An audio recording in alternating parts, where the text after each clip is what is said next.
and welcome to my office/spare bedroom makeover. The beginning of this footage was filmed a little while ago back in February, but I've only now recently had the chance to be able to buy a spare bed to be able to complete the first phase of this makeover. Back in February, I created this mood board, and this at the time was the kind of vibe I was going for, trying to kind of bring everything in around the paint colour that I had chosen. So since then it has changed slightly. I might be swapping out some of the oranges for greens, but we'll get into that later. So seeing as I'd gone pretty much white and beige and off-whites everywhere else, I thought I'd go for a pinky white. So I decided to decorate this in Pink 01 from Lick, which is, like I said, a very pale pink, almost white. It's very similar to their white 06, I think. But yeah, so I had to try and think of decor to go with this, but also keeping it very guest bedroom-y, so not too feminine at all. I needed to finish painting the Pink 01 before we had our carpets put in, so let's get on with it. So yeah, this is the paint I'm using. This is the paint I'm using, and I'm just gonna go and crack on now with that and try and get that done before the carpet fitted tomorrow.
So yeah, excuse the mess, we've just dumped all the waste that they left from the carpet fitters here. That's all waste, and I'm using that because I'm still painting these walls.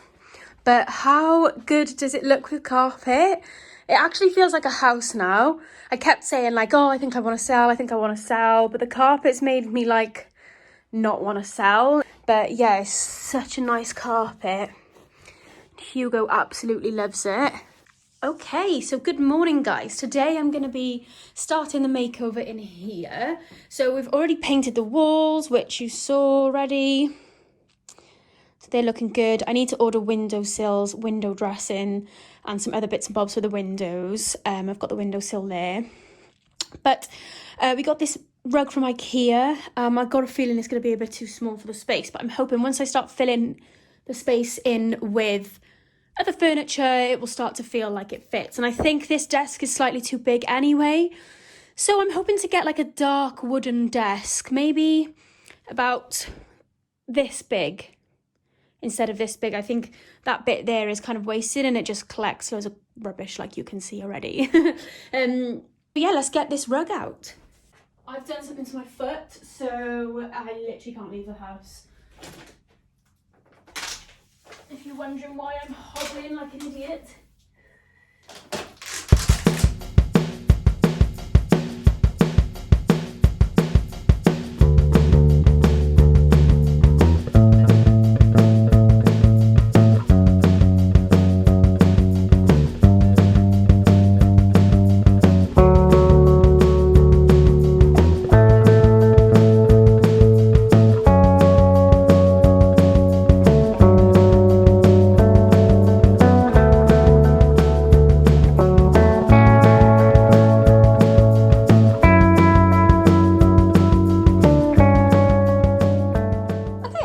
Actually works quite well. I feel that small. Obviously, this part of the room is all under the restricted head height, so there'll be something there, wardrobes or cabinets or something. But I think in terms of desk, it's quite a nice size. So for now, I think I'll leave it. But if I do see one that I like that's slightly bigger, then I'll do that. The next thing I need to do is hang these curtains.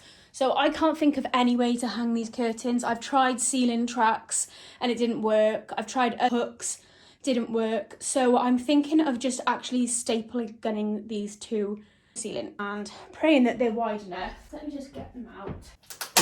No, trust me to go for the packet that's already been opened. Do they come with little hanging tie backs? Oh yeah, they got the tie backs. Oh. These are the Lenda. They were £19. Yeah, they're definitely wide enough. Do I need to iron them? I think I do. So let me go and get the iron out. Okay, so I'm just going to quickly iron these now.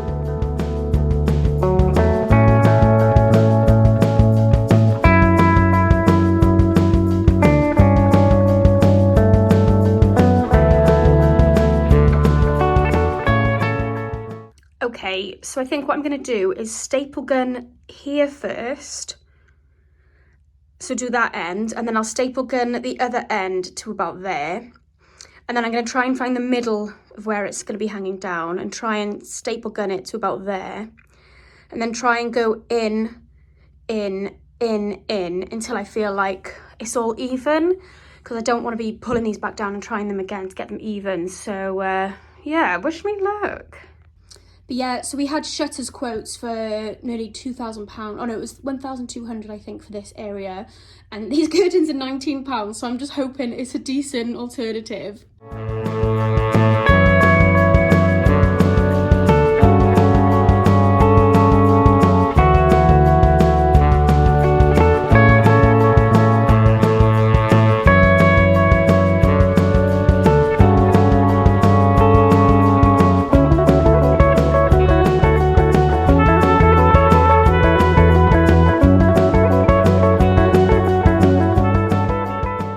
So I've done the one, and apart from like where you can see up there, like you could just see a big bulge, like it's actually not that bad. So I'm thinking what I could do is get like a strip of something and just like create like a I can't think of the word, but it's like a curtain. Oh, I can't think of the word, but it basically it's like something that houses the curtains at the top. I could get one that maybe just either comes down there and up there. I'll think of something. But apart from that, or maybe what I could do is staple gun the excess fabric a bit higher so that you can't see it hanging down. But apart from that, I'm actually really impressed. Just a few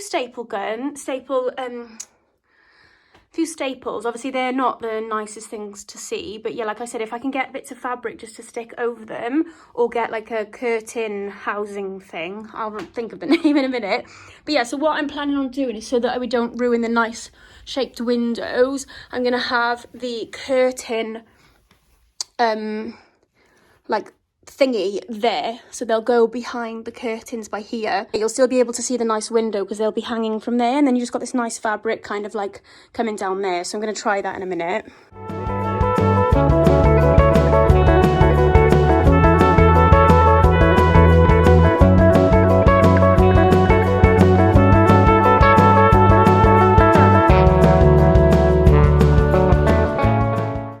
Okay, and that's that. I need to obviously come up with a solution for these folds underneath.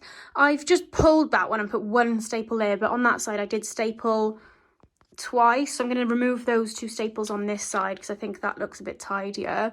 And then what I'm going to do to tie them back for now, because I do want to get wooden ties. But for now, I think I'm just going to screw one of these into the wall just behind the curtain. And then these curtain thingies will loop into it. So I'm just going to do that now.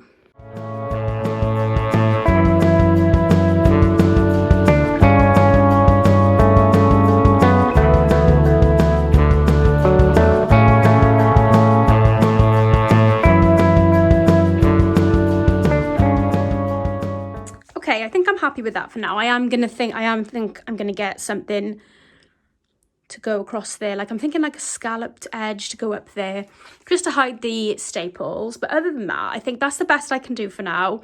I'm going to clear the windowsill and I'm going to get out some of my decor that's been in storage for so long. And I don't know, put some nice plants on the windowsill and just make it feel a little bit more homely. But I am feeling it. I'm feeling the vibes, the nice rug, nice curtains, just adding that kind of like homely touch to things. They're not perfect, but for now, I think I'm pretty happy with how they're looking. Okay, so just unpacked all this decor. I've actually got loads of plant pots and more in there. What the heck am I going to do with all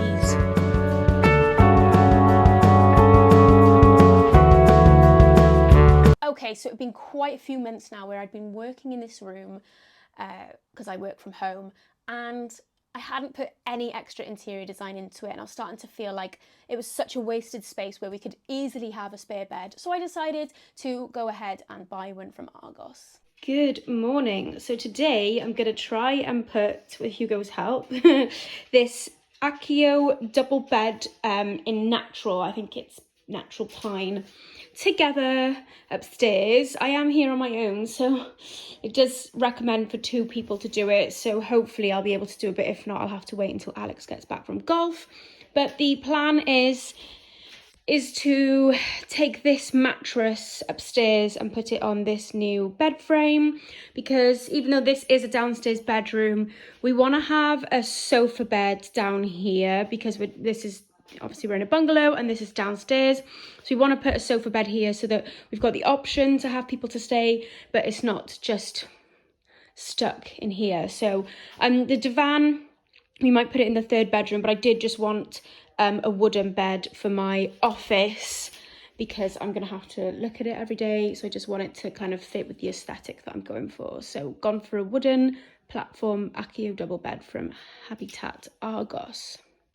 Okay, so I've just tried to lift it and it's just far too heavy for me to even try and lift. Ooh.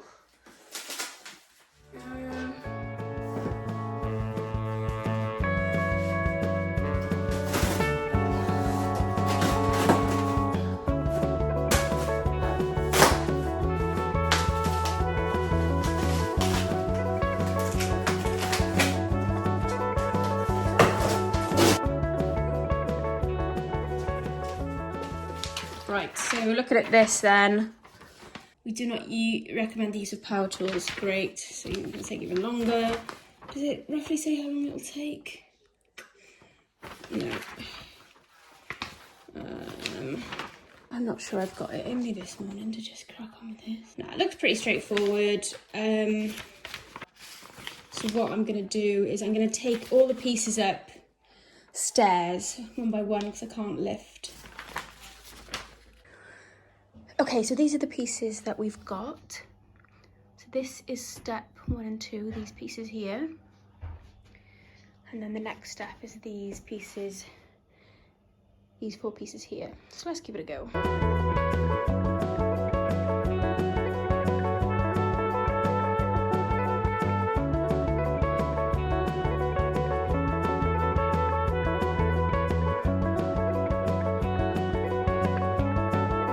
Okay, so we've part done the bed.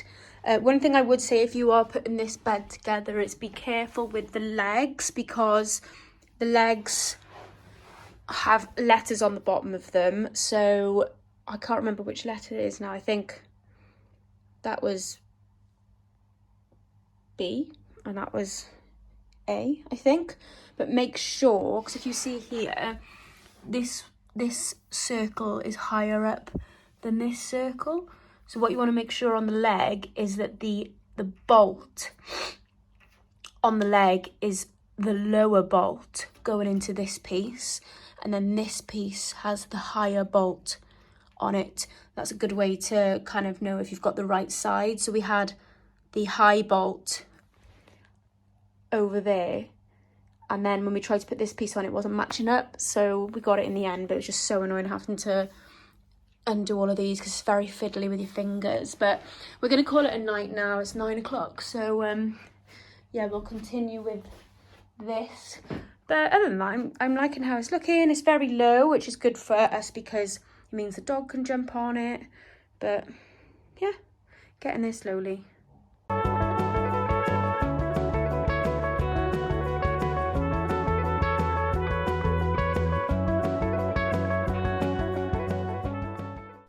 I did forget to film, but I just wanted to say thank you to Alex for screwing in each individual slat into the bed, because I was not fancying doing that at all, and I'm not looking forward to having to unscrew them all when we eventually move.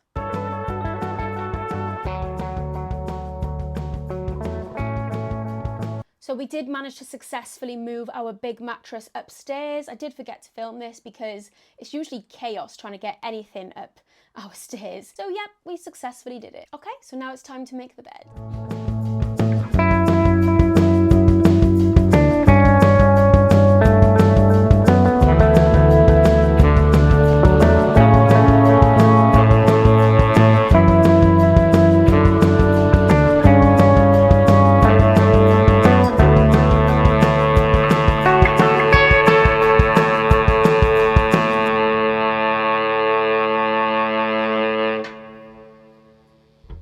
Like I said earlier, this is just phase one of this makeover. There's so much more that I want to do. I need to put window dressings on both the side windows. I want to put paneling all up against this back wall here, because it's like the only, those two are the only walls in this room that have full height. I want to paint the architrave and the skirting board the same colour as the wall and give it a real colour drench in here. I need to buy more pink paint as well. I want to create over this side a radiator cover, something that makes it look like a design piece. So yeah, there's lots of stuff that I do still need to do, and that'll be in phase two of this makeover. But for now, this is how it's looking.